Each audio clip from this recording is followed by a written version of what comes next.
Hello everybody, welcome back to my movie review series. Today we'll be discussing Gifted. Just finished watching it, it's currently for free on Tubi. It says it was expiring soon, so today is the June 25th, I think it expires July 1st. But it's currently hosted there. So, you know how we do it. If you have not seen the movie and would like to, I'm going to be giving you some overviews and some logistics about the movie, then some overall impressions and my grade. And if you have not seen the movie and would like to, based on my recommendation, you want to shut off the video. We'll be discussing the plot synopsis and character development, so there will be spoiler alerts, and any similar movies and major themes. Definitely some major themes in this one. So, what do we got? Gifted. I think it was released in 2017, correct? It's rated PG-13, released in 2017, a drama/comedy drama. It has a runtime of an hour and 41 minutes, currently for free on Tubi. It says, description, Frank Adler, played by Chris Evans, is a single man raising a child prodigy. His spirited young niece, Mary, played by McKenna Grace, in a coastal town in Florida. Frank's plans for a normal school life for Mary are foiled when the 7-year-old's mathematical abilities come to the attention of Frank's formidable mother, Evelyn, played by Lindsay Duncan, whose plans for her granddaughter threaten to separate Frank and Mary. Did $43 million at the box office. 76% liked it on Google, 3.3 out of 5 on Common Sense, whatever that is, 73% on Rotten Tomatoes, and 7.6 out of 10 on IMDb. So overall it says it's uplifting, passionate, and moving. So what did I think? And obviously some intimate major themes, but overall I thoroughly enjoyed it. I thought the plot pace, is how it moved from one scene or one topic to the other, was well done. I thought the characterizations were strong. I thought there was genuinely interesting writing in certain parts. Definitely some historical things, and some intimate major themes for me. But regardless, if you have not seen the movie, I would say I'm going to give this one an A- on the lower end of well done. I thought the characterizations were strong. I thought it was a cute story and fictional, but overall I thought the characters were strong, the plot moved along well, and it was well done, and some novelty in the writing script. So if you've not seen this movie and would like to, I recommend this one. I thought this was fun, cute, with a good storyline. So overall, A-, well done. If you've not seen it, there will be spoiler alerts. So the movie opens up. You meet Frank Adler. He's living with his niece Mary. She is 7. He works as a boat repair dude, and it's time. He wants Mary to start going to school. So Mary doesn't want to go to school, she wants to be homeschooled, and Frank is like, I've taught you everything that I can. And so reluctantly, Mary agrees to go to school. She gets on the bus, she goes to school, you meet the teacher, Bonnie, and the first thing they're doing is just basic calculations. Again, calculation is not mathematics. And so she's just doing, have kids stand up saying, what's 1 plus 1, what's 2 plus 2, and then, Mary's like, of course, everyone knows 2 plus 2 is 4, or 3 plus 3 is 6. And so Bonnie's like, okay, these are young kids, so he's like trying to teach her, to be respectful and whatnot, has her stand up and starts asking her harder questions. So he asks her different addition questions, just with more difficulty, and then she asks her a question like, well, what's 57 times 153 or something? And then she kind of stutters for a little bit, and Bonnie's like, okay, class, and then she gives out the answer. And so Bonnie is now, her ears are perked up to Mary's mathematical ability, and Bonnie pulls Mary aside, or pulls Frank aside after the first day of school or whatever, and it's like, I think your daughter's gifted, and Frank's like, no, there's just some algorithm method that she can calculate things fast and anybody can learn it. And so Bonnie's kind of suspicious, goes home and Googles this method, and decides that she's going to have a more advanced test or challenge for Mary the next day, because she's not too convinced that Frank Adler is telling the truth. And so basically what happens then is Frank kind of scolds Mary, be like, you can't show off your mathematical ability, you can't, demonstrate this stuff too well or something, because he just wants to have his sister, I forget what her name was, Fiona maybe. There's a sister that doesn't have any role, but she's dead, who is the actual, mother of Mary. And so Frank just really is not trying to hide the mathematical ability. He just wants her to have a normal childhood. because you get some background on Evelyn, the grandmother, who was very strict and really pushing towards the daughter of her daughter, the one that doesn't really have any. I'll just call her. I can't remember her name, but the Mary's mother who's dead. That daughter, maybe Fiona. I'll just call her Fiona. Could be wrong, but was very adamant in pushing and progressing the daughter's mathematical ability, and so. She goes back to school the next day. Mary has she's the teacher Bonnie gives out some tests, and it's just more math, and she's able to solve it real fast. And so Bonnie gives Mary a harder test, and she finishes that also before everyone else finishes the first one, and it's much harder stuff. And then Frank is a regular at this bar. Bonnie goes there and kind of talks to Frank like, hey, you lying? She didn't learn some method. She's actually this good at math. And Frank is like, yeah, explains about the death of her mother, and that he just wants her to have a normal life. And so they get kind of, I don't think they get kind of drunk yet? I think so, but I don't know. I'm gonna mix up the scene order. But regardless, there's another scene where Mary's on the bus. And she trips. Well, there's a bully, like a 12-year-old trips a 7-year-old science project. It's always a science project, and Mary hits him with a book and breaks his nose. And she gets scolded at school, and by the principal. She yells at the principal as well. That hits this kid in the nose. Missing some scenes, but basically they're like, she should go to this Oak school for gifted people, and so. Frank's not too sure about that. He gets after like the first, they just have like they just meet at the bar one time, and then after that, once the mathematical ability gets recognized, Evelyn shows up and she wants to, she has a luncheon with Frank, and she's like, the Fiona, the mother of Mary. She was working on the Navier-Stokes equation, which I have personally solved and had posted on the internet for probably about 6 years now. But we will never actually publish a science paper because that would require us to change our behavior. So that was a major theme in there, solving a math problem that has genuine physical implications. Well, there's a global conglomerate of just like extra constitutional organizations where if it actually has physical consequences, well, they have the engineering from the alien spacecraft, so then they just won't acknowledge that it exists. So, yeah, do math. Absolutely not. It will destroy your life. It will destroy every minute of your life to be educated. And so, yeah, solving the Millennium Problems is a great, great honor. And it's fucking 1 + 1 is easier for Mary in this movie than developing a mathematical proof is for me.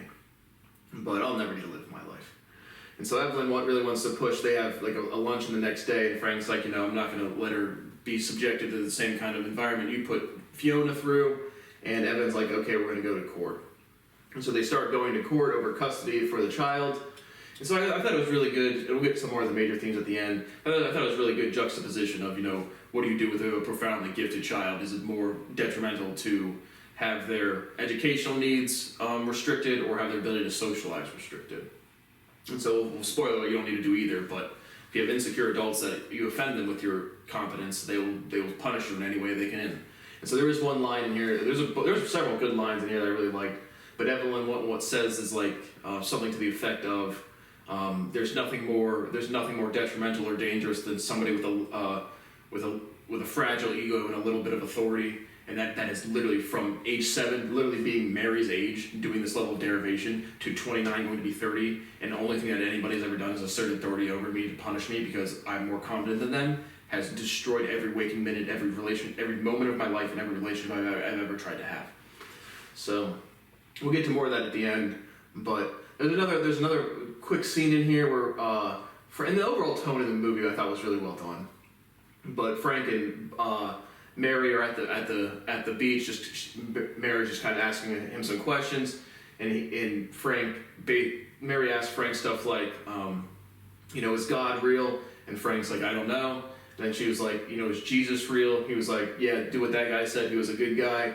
And so, like, in the movie, right, that's clear differentiation of two different people between God, which is, again, a general term for, like, an office or a rank, and then Jesus, an actual bona fide individual.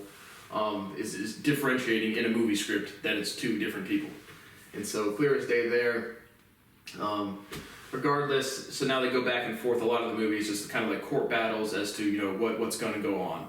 And so Evelyn gets Mary to come over to go to England for a couple days, and go to Cambridge at Oxford and meet with some math professor. So the math professor has one of the graduate students write up there a problem that's incorrect. Again, equations are rounding errors for me. Like I do logical derivation through words, so it's like I never get to an equation ever. I can derive any equation that exists. I already have, but regardless, he writes it up there wrong to see if Mary notices the error. Evelyn takes her there. Mary just kind of stares at the board for a little bit and then just can't do anything. And then as they're walking away, Evelyn's kind of frustrated at the math professor, and Mary's like, well, I couldn't solve it because he was missing a negative sign. So then Evelyn takes her back in there and she solves the whole thing, and it's quantum electrodynamics. Again, quantum is not a word that represents any unique physics whatsoever. But regardless, now she gets the bona fide that she's real smart or whatever. And so she comes back to the States. You have some more court back and forth. They call Mary's biological father, and he was, he lives in the same town and doesn't even know Mary's middle name. He was completely absent. And so Mary is very broken up about that.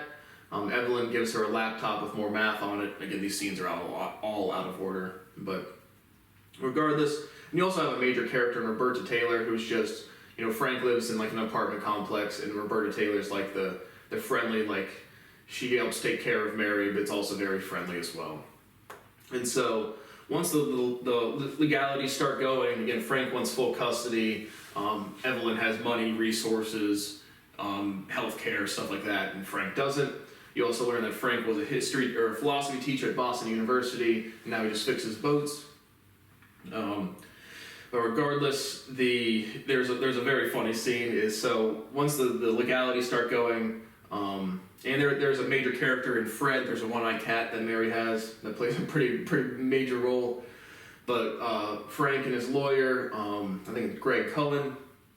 Greg is tells Frank to get drunk. So Frank's drinking some beers at the bar. Bonnie comes back in, and Frank's like, my lawyer told me to get drunk, and Bonnie's like, and you're doing it with beer. And so they start, just playing truth or drink or whatever. And then, they're kind of hitting it off, and then Bonnie's like, there's no way this is happening because that's Mary's first grade teacher. And Mary on Friday nights is supposed to be with Roberta, the neighbor, until noon the next day. And so Bonnie says this is not happening, and the next scene is them ferociously making out. And then she says this isn't happening again, but they're both kind of feeling it. And Frank's like, all right, it's fine. And then the next scene is her waking up in the morning in the bed without any clothes on, getting PG-13. And Mary comes in there. She's not supposed to be, but she comes in there to get her movie or whatever. And Bonnie's walking out and the sheets over herself. And from the first scene when Mary got scolded for the mathematics, Bonnie said, makes her say, "Good morning, Mrs. Whoever Stevenson." And so when Mary sees her, naked coming out of Frank's room, she's like, "Good morning, Mrs. Stevenson." So I thought that was a very rich, funny scene, honestly. But that happens, and then they go back and forth in court for a little bit. And so basically what happens is they agree to, Frank gets mad at Mary for coming home early. They have a little fight, and then they make up. So I thought the relationship of just a young girl growing up with the uncle, I thought it was a strong relationship. I thought it was a good characterization. And so now they go back and forth to court, and they basically agree to Mary is going to go to a foster home for, she's 7 until she's 12, and then she can go back to court and decide where she wants to live and where to go to school. Again, right around the age of 12 is when people should be able to make decent decisions for themselves, within reason of the different activities that people can do. But regardless, Mary is very upset for Frank, basically feeling that he abandoned her, ordered by the court, whatever. But they're able to kick the family. It's the Larsons. They say they're okay with the cat. And then, Bonnie sends Frank some pictures of a lost cat. It says cat lost or, missing pet. are up for adoption, and he runs to the euthanization center to stop Fred from being put down, saves the cat. And then a couple more court scenes where they're cross-examination Evelyn, where they talk about a story about Fiona, going on a ski trip with a boyfriend, and that Evelyn had never done anything for her daughter in terms of socialization. And Evelyn's like, Fiona just wanted to do mathematics, and then Evelyn says Fiona thanked her later for about that. So again, another good scene. I thought the dynamic of just like the predicament of what do we do here was really well done. And so Frank goes back over to the Larsons one time, and Mary does not want to see him at all. Frank's pretty tore up about it. And then I forget what the indication is in the plot, but Frank realizes that the Larsons are housing Evelyn in their guest house, and Evelyn's pushing mathematics on Mary, and not just having her live in a more comfortable situation. And so Frank pulls out this proof that was left by Fiona. Again, she was working on the Navier-Stokes equation, and confronts Evelyn, and she's working with a couple grad students and tells them to get out. And so Frank and Evelyn have a conversation where it's like Frank puts the proof on the desk, and Evelyn's like, dude, this got to be a prank, this has got to be something, a joke. And Frank was like, Fiona gave me explicit instructions to only publish this post-mortem. And Evelyn's like, your sister's been dead 6 years. And Frank goes, she wasn't talking about herself, meaning that Fiona only wanted the proof published after Evelyn was dead, which is the complete opposite. I would do anything to have my research published before my parents pass away so they can see what I've actually done. When in the past 6 months they tried to get me institutionalized, they disrespected my entire life's research, they have disrespected my home, and they act like I'm trying to be like this famous math dude. Okay, I didn't solve anything, but I should at least be able to get a math PhD and be able to teach at a university.